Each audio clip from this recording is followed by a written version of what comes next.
अगर आपने kitchen gardening channel को अभी तक सब्सक्राइब नहीं किया है तो इस लाल बटन के ऊपर क्लिक करके आप सब्सक्राइब कर सकते हैं और साथ में ये बेल का निशान आ रहा है, इसके ऊपर क्लिक कर लेने से आपको नोटिफिकेशन मिल जाया करेगा जब भी मैं कोई न्यू वीडियो अपलोड करूँगा।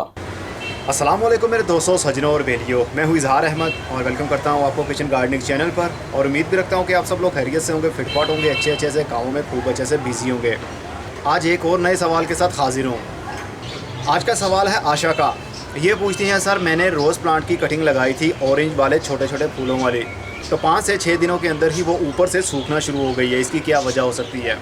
तो आशा उसकी रीज़न हो सकती है कि आपने सीज़न शुरू होने से पहले ही उसकी कटिंग लगा दी। तो आशा सबसे पहली बात तो ये माइंड में रखें, जो आपने कटिंग लगाई होगी क्या वो इंग्लिश रोज़ तो नहीं था या वो ग्राफ्टेड प्लांट तो नहीं था। अगर तो वो ग्राफ्टेड प्लांट था तो उसका कोई चांस नहीं है कटिंग से ग्रो होने का। अगर वो फॉर एग्जांपल ग्रो हो भी जाती है लेकिन फ्यूचर में वो मर जाएगा बहुत जल्दी। कटिंग हमेशा या तो आप बेल वाले पौधे की लगा सकते हैं या फिर देसी रोज़ की लगा सकते हैं। अगर इन दोनों में से कोई था तो फिर कटिंग को कामयाब भी होना चाहिए था। अब बात करते हैं, क्या आपने ऐसा मौसम उसको दिया होगा जिस मौसम में कटिंग कामयाबी से ग्रो हो पाए। कटिंग का ऊपर से सूख जाना यही इंडिकेट देता है कि आपके मौसम में बहुत गर्मी थी। मतलब जब आपने कटिंग लगाई उसको एरिया जो प्रोवाइड किया आपने वो कूलनेस नहीं थी वहाँ पर, और वहाँ पर ह्यूमिडिटी भी नहीं थी, मतलब काफ़ी गर्मी थी, जिसकी वजह से वो ऊपर वाली स्टेम सूखना शुरू हो गई। और अगर नीचे वाले एरिया से स्टेम गलना शुरू होती है तो समझ जाइएगा आपसे ओवर वाटरिंग हो रही है। इसलिए जब भी आप गुलाब की कटिंग लगाए तो टेम्परेचर डाउन होना चाहिए, मतलब थोड़ी सी ठंडक होनी चाहिए उस एरिया में, और नमी भी होनी चाहिए।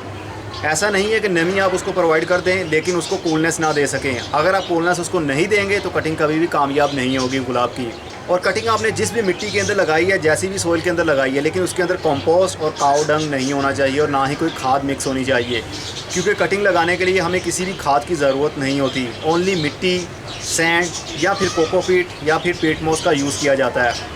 अगर हम कलम लगाने के लिए जो मिट्टी यूज़ कर रहे हैं उसके अंदर खाद मिक्स कर देंगे और उसके बाद में कलम लगाएंगे तो वो नीचे से रोट होना शुरू हो जाएगी, गलना शुरू हो जाएगी, ब्लैक होना शुरू हो जाएगी।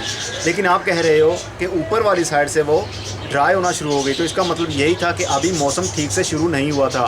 क्योंकि हर सिटी के अंदर सेम मौसम नहीं रहता, कहीं पे बारिश हो रही होती है और कहीं पे हवा चल रही होती है और कहीं पे बहुत धूप होती है। तो अगर आपके एरिया में ज़्यादा ह्यूमिडिटी है या ज़्यादा बारिशें हो रही हैं तो आप ट्राई कीजिए, कलम आपसे ग्रो हो पाएगी। ये तो था आज का जवाब। अब कल किसी नए सवाल के साथ आएंगे, तब तक के लिए goodbye, see you and टाटा, और अपना बहुत सा ख्याल रखिएगा।